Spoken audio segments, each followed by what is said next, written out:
c'est fou ce qu'on apprend dans cette histoire quand même. Ah, tiens, salut. Ah ben je t'attendais. Comment vas-tu depuis la semaine dernière? Oui, tout va bien? Pas de bobo? Pas de vilain chagrin? Ah, alors si tout va bien, eh bien sache que moi aussi, je vais bien. Non, me revoilà pour une nouvelle histoire de l'école du sabbat. Te souviens-tu de la leçon de la semaine dernière, racontée par Mariana? Oui? Tu t'en souviens? Il s'agissait de... Oui, c'est très bien, nous parlons de Samuel. Eh bien, mon histoire d'aujourd'hui, c'est la suite. Dans mon histoire d'aujourd'hui, Samuel a bien grandi. Il est devenu un homme et comme toi, il a choisi le métier qu'il fera plus tard. Est-ce que tu sais déjà ce que tu voudras faire plus tard? Oui? Docteur? Non. Hmm, ingénieur? Non.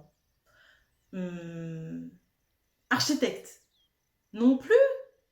Ah ben dis donc, je sais vraiment pas ce que... Ah si, si. Je sais ce que tu veux faire. Tu veux faire découvreur. Tu veux découvrir la planète tout entière. En tout cas, quel que soit le métier que tu veux faire, sache que toutes les possibilités s'offrent à toi. Alors revenons à Samuel.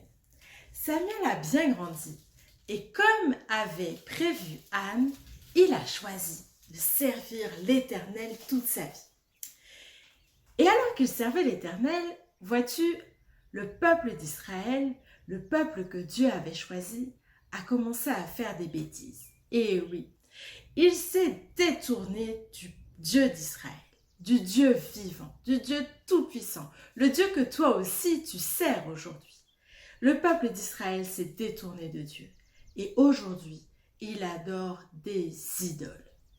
Sais-tu ce qu'est une idole? Eh bien, regarde.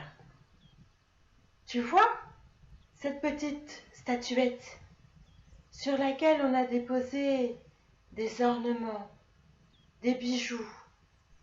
Eh bien, vois-tu, le peuple d'Israël s'était perdu dans cette fausse adoration.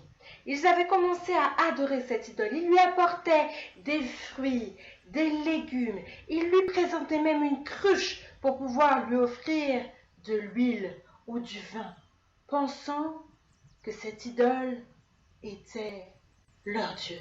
Alors tu sais, le fait que le peuple d'Israël adore des idoles, ça ne plaît pas à Dieu. Non, vraiment du tout, ça ne lui plaît pas. Alors Dieu appelle Samuel. Et il dit à Samuel, Samuel, j'ai un message pour toi. Un message que tu dois transmettre au peuple d'Israël. Parce que le peuple d'Israël ne fait plus ma volonté. Ils adorent les idoles, ils font n'importe quoi et moi, ça ne me plaît pas du tout, Samuel. Car souviens-toi, dans la loi, il est dit « Je suis l'Éternel, ton Dieu, et tu n'en auras point d'autre. Je suis le Dieu vivant. » Et aujourd'hui, le peuple d'Israël, le peuple que j'ai choisi, n'honore plus ma loi, ne me respecte plus, ne m'adore plus.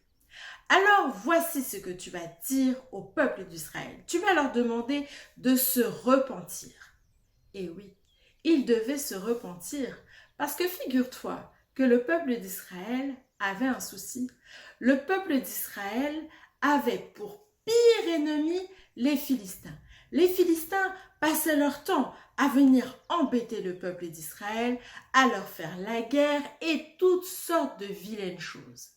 Alors le peuple d'Israël, tu penses bien que depuis tant d'années qu'ils souffraient avec les Philistins qui les embêtaient, ils ont commencé à pleurer. Alors Samuel est allé vers eux.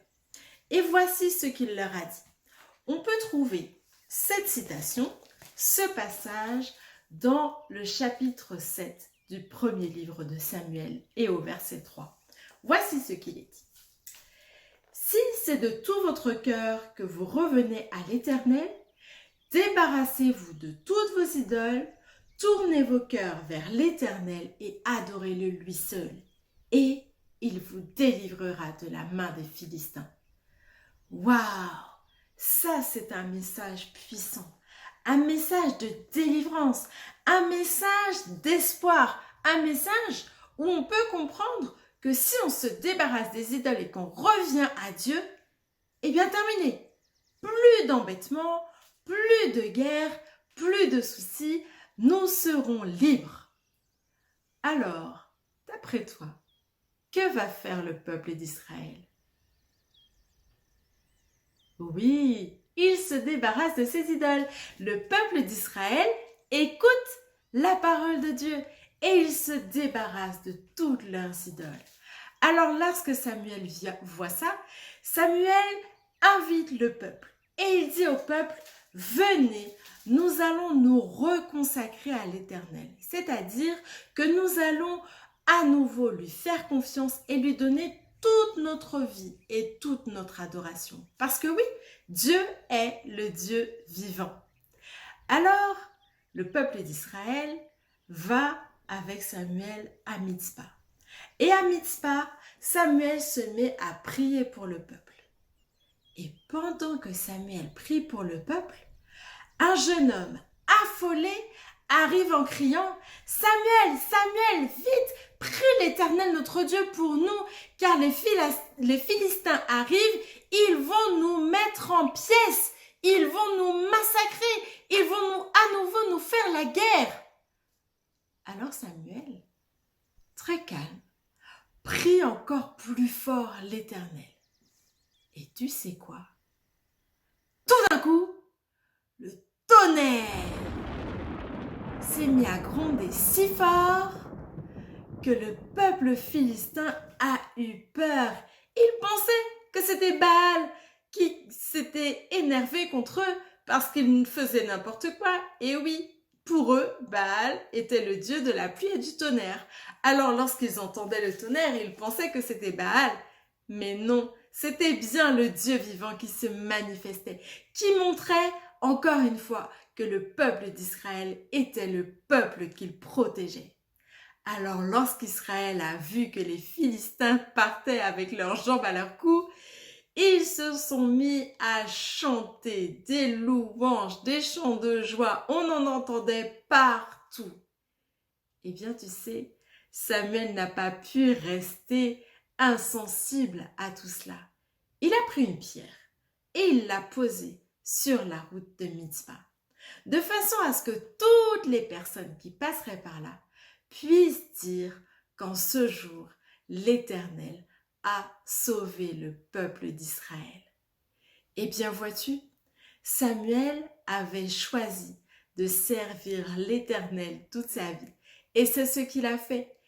Encore une fois, Dieu l'a appelé et il a répondu. Toi aussi, je t'invite à faire le bon choix, à toujours préférer servir Dieu que quiconque. Je te souhaite un bon sabbat et je te dis à bientôt.